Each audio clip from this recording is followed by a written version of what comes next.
കൊല്ലം തിരുമംഗലം ദേശീയപാതയിൽ ചരക്ക് ലോറികൾ കൂട്ടിയിടിച്ച് അപകടം. കലയനാട് ഇന്നലെ രാത്രി 9 മണിയോടുകൂടിയായിരുന്നു അപകടം. അപകടത്തിൽ ആർക്കും കാര്യമായ പരിക്കില്ല. തമിഴ്നാട്ടിൽ നിന്നും കൊല്ലത്തേക്ക് പോവുകയായിരുന്ന ലോറി നിയന്ത്രണം വിട്ട് പാതയോരത്തെ കുഴിയിലേക്ക് വീഴുകയും ഇത് തിരികെ റോഡിലേക്ക് കയറ്റാനുള്ള ശ്രമങ്ങൾ നടക്കുന്നതിനിടെ ഇതേ ദിശയിൽ വന്ന മറ്റൊരു ലോറി വാഹനത്തിന് പിന്നിൽ ഇടിക്കുകയായിരുന്നു.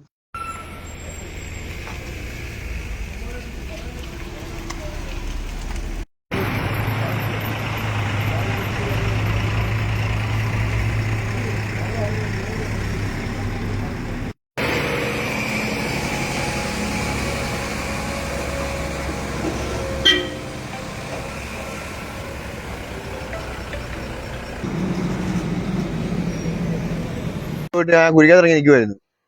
അപ്പോൾ ക്രെയിൻ വിളിക്കാൻ വേണ്ടി ഇങ്ങനെ നിൽക്കുന്ന സമയത്താ 10 മിനിറ്റ് കഴിഞ്ഞപ്പോൾ ഈ വണ്ടി ഒരു വരവ് വന്നു, ബ്രേക്കും ഇല്ലാതെ. അവിടെ ഒരു ഷൂ എന്ന് പറഞ്ഞ് വരുമായിരുന്നു, വണ്ടി ബൈക്കിലോട്ട് ഇരിക്കുമായിരുന്നു. ഈ വണ്ടി ഇവിടെ കിടന്ന വണ്ടിയെ അവിടെ ഇറക്കുറങ്ങിയെന്ന്, അതിന്റെ ബാക്ക് വാലിങ് റോഡിൽ കിടന്ന് പെട്ടെന്ന് ചോദിച്ചിട്ട് നിന്നില്ല വണ്ടി. ഞാൻ ഗിയറിൽ ഇറങ്ങി വന്നത്, നേരെ വന്ന് വണ്ടി ഇടിച്ചാൽ കയറി. കാലെല്ലാം കൂടി അതിനകത്ത് കിടന്നു. ഇവിടെയുള്ള നാട്ടുകാരെല്ലാം കൂടെ ചേർന്ന് എനിക്ക് പുറത്തിറങ്ങി.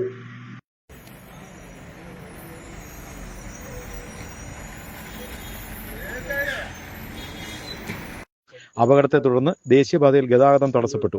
പിന്നീട് പോലീസ് എത്തിയാണ് ഗതാഗതം പുനഃസ്ഥാപിച്ചത്. News bureau, Punalur.